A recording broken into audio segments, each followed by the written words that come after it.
Ongi etorri historia ahotsa du saiora.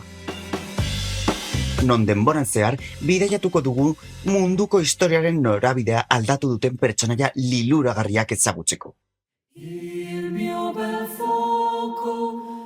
Gaur, gure denbora makinak pizkunde garaiko Italiara eramango gaitu.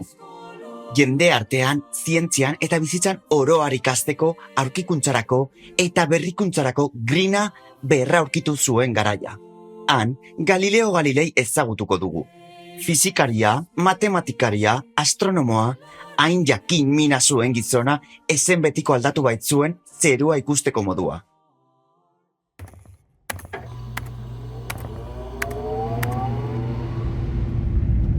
Denbora makina 1609 urtera jarri besterik ez dut egin behar.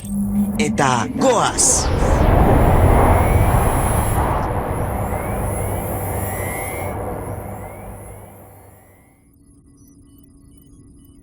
Beno, bidean zehar, utzi iezalazue berari buruz hitz egiten.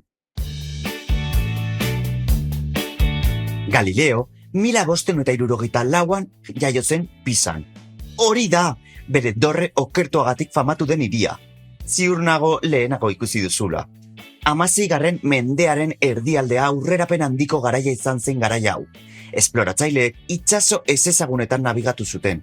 Artistek lan ilezkorrak margotu zituzten eta zientzialariak antzinako ideiak zalantzan jartzen hasi ziren. Galileoren aita musikaria eta matematikaria zen, eta horri esker oso gaztetatik ikasi zuen gai hauek maitatzen. Zenekiten Galileok Pisako unibertsitatean medikuntza ikasten hasi zela, baina laster konturatu zela hau ez zela berarentzat, benetan liluratu zuena zenbakiak, esperimentuak eta izarrak ziren. Ia iritsi gara!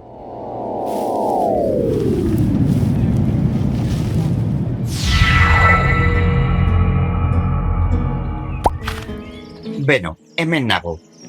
Pisak ogi berriaren eta parmesano gaztanen usaina du.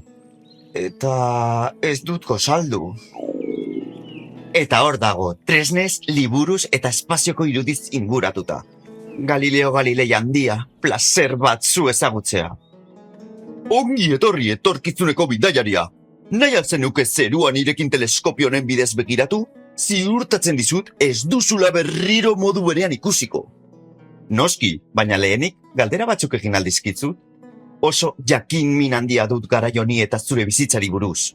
Noski, mutil, noski, galdetu. Eta amaitzen dugunean izarrak elkarrekin ikusiko ditugu.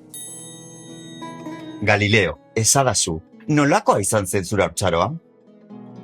6 anai arrebatik zaharrena naiz. Txikitatik, gauzak eraikitzea, esperimentuak egitea eta mundua behatzea gustatu zitzaidan. Aitaren musikarekiko maitasuna eredatu nuen. Lautea jotzea amaitu nuen. Gitarra mota oso berezi hori. Askoz gehiago gustatzen zitzaidan ikastea baino. Eta orduan, aitak errieta egiten zidan horregatik. Medikuntza ikasten hasi nintzen Pisako unibertsitatean. Baina laster konturatu nintzen nire benetako pasioa matematika eta fizika zirela. Beraz, nire espezialitatea aldatu eta graduatzea lortu nuen. Beraz, jakin min handikoa eta bihurri zamarra zinen aurra zirenean ere? Nola jarritu zuen zure historioak graduatu ondoren? Beno, Pisako unibertsitateko irakasle bihurtu nintzen. Han, nire ginkizuna zen nire klaseetan ez onartzea egiazkotzat azalpen arrazoitu bat ez badu ezer. Zaila dirudi, baina oso erraza da. Uste dut, ezer ez dela egiazkotzat onartu behar azalpen logiko eta egiaztagarrik ez badu. Asko kritikatu ninduten horregatik. Badakizu zer, Galileo? Kritikatu zuten zure pentsamendu hori da orain metodo zientifikoaren oinarria. Zer da bidaiari maitea? Metodo zientifikoa mundua ikasteko modu bat da. Lehenik, zerbait behatzen dugu, gero galdera bat egiten dugu. Gero, ideiak esperimentuekin probatzen ditugu, eta azkenik, aurkitzen dugun erantzuna zuzena den ikusten dugu. Sinestezina, zein zoragarria! Bazekien hori zela gure inguruko mundua aztertzeko modu zuzena? Ikus dezakezu etorkizuneko gazte maitea. erotzat jo naute gauza askorengatik, baina pentsatzen eta ikertzen jarraitu dut. Eta zer beste erronka edo kritika izan dituzu? Asko. Nire ideiak talka egiten dute garai honetako agintariek irakasten dutenarekin. Adibidez, diote gorputzak azkarrago erortzen direla astunagoak badira. Baina nik frogatu dut hori ez dela egia. Objektu guztiak abiadura berean erortzen dira moteltzeko airerik ez badago. Pisako dorrearen esperimentu ospetsua alda hori? Batzuek diote pizu desberdineko bi bola botan ituela dorrearen goialdetik, eta aldi berean lurrera jo zutela. Ez dute zango arazo gehiago zaiesteko egin nuen ala ez. Baina esan dezaket frogatu dudala pisuak ez zuela erorketaren abiadura aldatzen. Harrigarria, zein interesgarria. Eta gero zure teleskopioa iritsi zen. Bai, ez nuen asmatu, baina asko betu nuen. Arekin aurkitu nuen ilargiak mendiak dituela, eguzkiak orban ilunak dituela, artizarrak faseak dituela, eta horregatik ikusten ditugu eguzkiak argituztarako zati desberdinak. Eta Jupiterrek 4 ilargi dituela. Horrek frogatu zuen entzunarretaz gazte, lurra ez zela guztiaren erdigunea. Askok uste zuten bezala.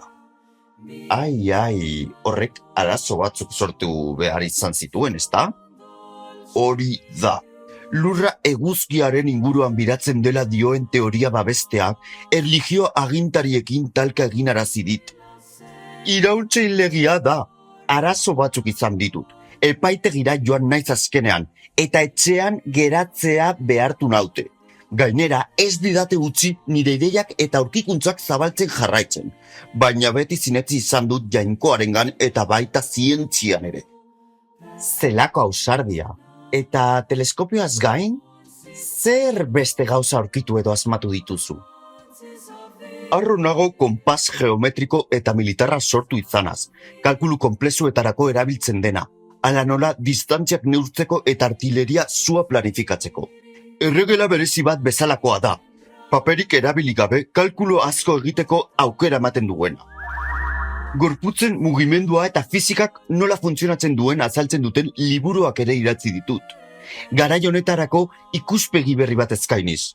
Ai, termoskopioa ere sortu nuen. Hau egiteko erabiltzen dena... temperatura aldaketak erakusteko ez da? Balzenekien zure termoskopioa etorkizunerako beste tresna baten oinarria izan zela, termometro izenekoa, zalantzarik gabe eragina izan duzu gaur egun bizi naizen munduan. Benetan, sinestezina! Oso pozik nago jakiteak nire aurkikuntzek zientziaren aurrerapenean lagundu dutela. Mila esker! Nire pentsamenduak zientziaren aurrerapenean lagundu badu, orduan guztia merezi izan du. Uste dut, ni naizela eskerrak eman behar dizkizudana, Galileo. Esagazu, zer mezu bidaliko zenieke nire garaiko aurrei? Behatzeari, esperimentatzeari eta galderak egiteari ez usteko esango nieke. Unibertsoa misterioz beteta dago eta bakoitzak, konpontzen bada, zerbait berria aurkitzera eraman zaitzak. Akatsak egiteko beldurrek ez itzateko ere esango nieke. Guk ere ikasten dugu horietatik. Eta azkenik, sinetsi zegoen buruan eta zuen ideietan. Ez amore eman besteek hasieran ulertzen ez bazaituzte. Egiak beti aurkitzen du bidea. Mila esker, Galileo, eta eskerrik asko zure ekarpen zoragarrien gaitik. Oso gustura hitz egin dut gaur zurekin. Joan aurretik, izarrak ikusi behar ditugu! Bai hori zein zoragarria. Begira, Jupiterren 4 ilargiak dira horiek. 1, 2, 3 eta 4. Harrigarria. Harrigarria izan da, Galileo bikaina. Eskerrik asko zure mundu liluragarrian zati txiki bat erakusteagatik. Bidaia on, bidaiari. Espero dut zure jakin mina piztu izana. Gogoratu nazazu zerura begiratzen duzun bakoitzean.